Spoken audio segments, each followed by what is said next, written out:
Moves to the basket. Holmgren waiting. Wembanyama throws it on his head. Wembanyama hasn't released. He joins the defense. Holmgren to the basket. Wemby blocked him. Harper guarded by Williams Caruso. Wemby beat him inside. Threw it down. In the face. In the face.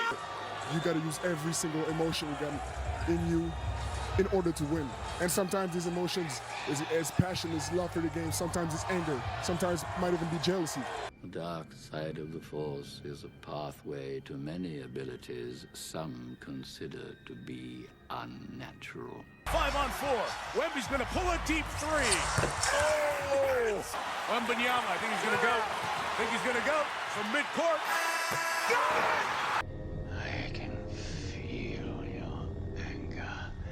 It gives you focus, makes you strong. When it comes to the 2026 Western Conference Finals, Spurs versus Thunder, one of the most talked about storylines heading into this series was the matchup between Chet Holmgren and Victor Wembanyama. Looking back at these two players since they were around 17 or 18 years old, there's been a pretty significant rivalry that has developed, and a fairly one-sided one at that. Why one-sided?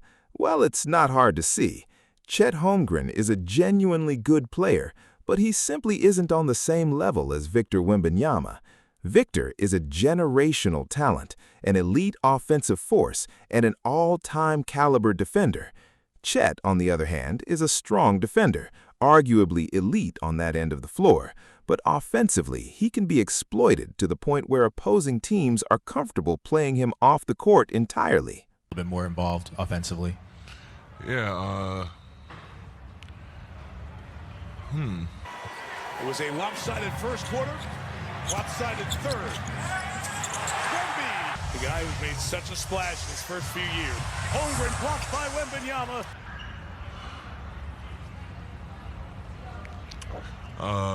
OKC ultimately lost this series. Looking at Chet and SGA, their two best players, both were active and on the floor. SGA's performance was subpar, well below his usual standard, but Chet wasn't just subpar, he was flat-out pitiful, arguably worse than his reputation suggested. By Game 7, he'd completely checked out mentally after the first quarter. Once the game got tight, he wanted absolutely nothing to do with the basketball. Do you consider yourself and Victor Wembanyama a rivalry in the league? I don't think it's ever been up to players or teams to declare rivalries, so you're asking the wrong person. That response right there captures the single biggest difference between Chet and Wemby. Beyond talent, beyond skill. Yes, Wemby is on a completely different level as a player, more gifted, more skilled, more dominant. That's well established. But the mentality gap? That's Grand Canyon wide. Chet is mentally fragile in the big moment.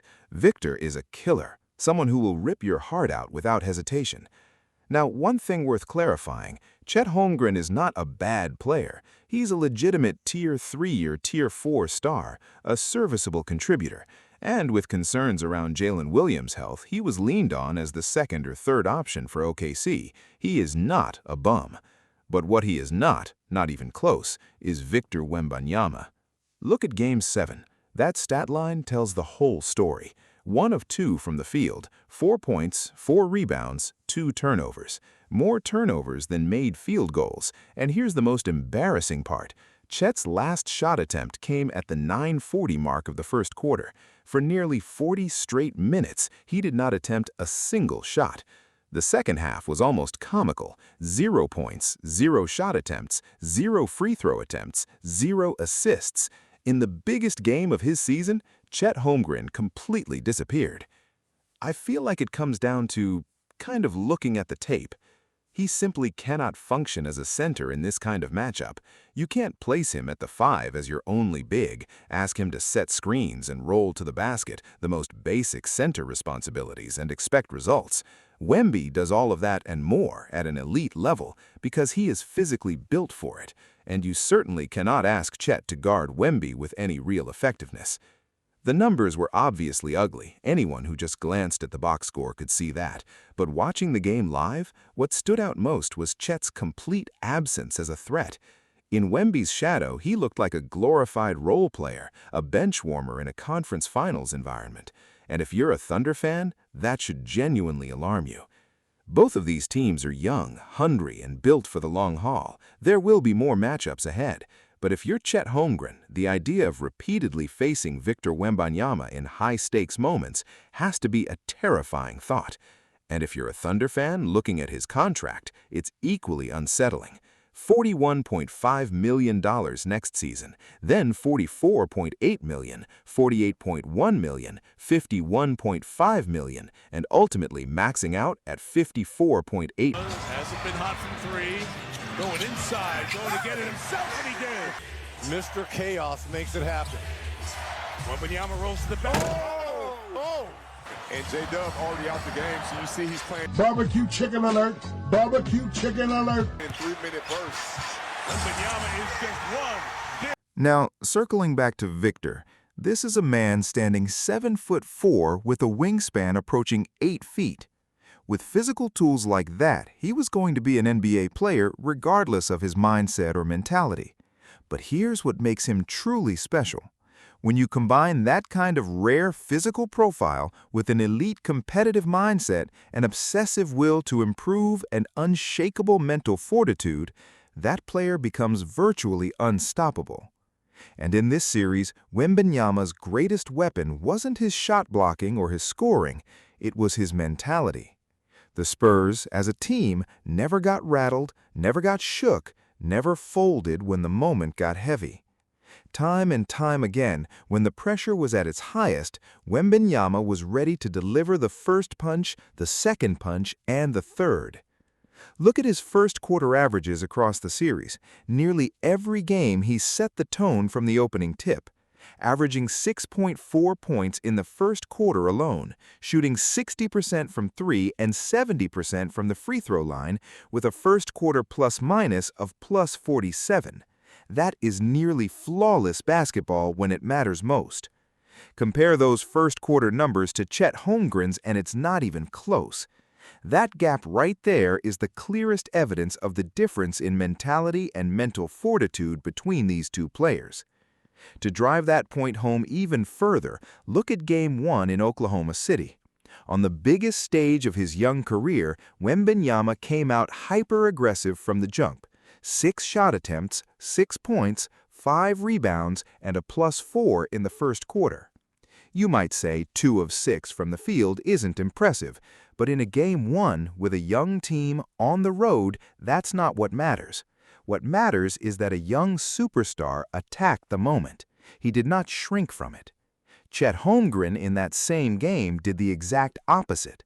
And every time a fourth quarter or overtime situation arrived, Wembanyama stepped up when his team needed him most. Look at Game 4. The Spurs were down 2-1, back slightly against the wall. Wembanyama's first quarter, 11 points, 3 assists, 2 blocks, and a +11. He personally swung the tone of that game before most teams had even settled in. Game 6, a do-or-die situation, nearly identical dominance. 11 points, 5 rebounds, 4 of 6 from the field, +6 in the first quarter alone. And then Game 7, same story. From the opening possession, he was aggressive, locked in, and setting the tone before OKC could even establish a rhythm.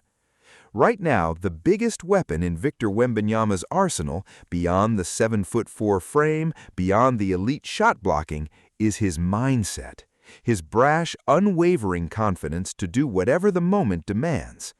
Chet Holmgren is almost the complete opposite, the anti-Wemby.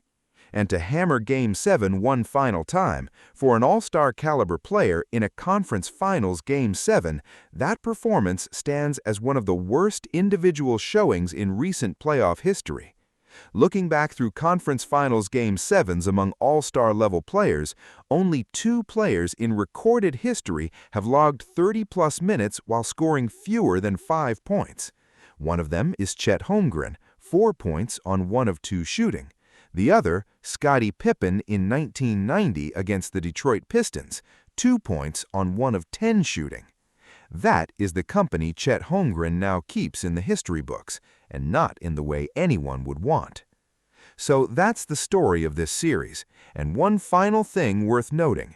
Look at Victor Wembanyama across all 7 games. Clearly the best player on the floor, the most impactful force in the series. And the Spurs, against the Thunder, the #1 team in the league all season long, simply owned them. San Antonio went 8-4 against OKC across the regular season and playoffs combined. The only other teams to beat OKC more than twice were Minnesota and Phoenix, both finishing 2-2, not even above 500. The Spurs were the only team in the entire league to genuinely have OKC's number. If you're a Thunder fan, that's the terrifying part of all this. This Spurs team is young, and they already own the head-to-head record against you. San Antonio came into the Western Conference Finals as underdogs, and they won. Victor Wembanyama is 22 years old. Harrison is 20. Stephen Castle is 21. This team is not going anywhere. They are only getting started.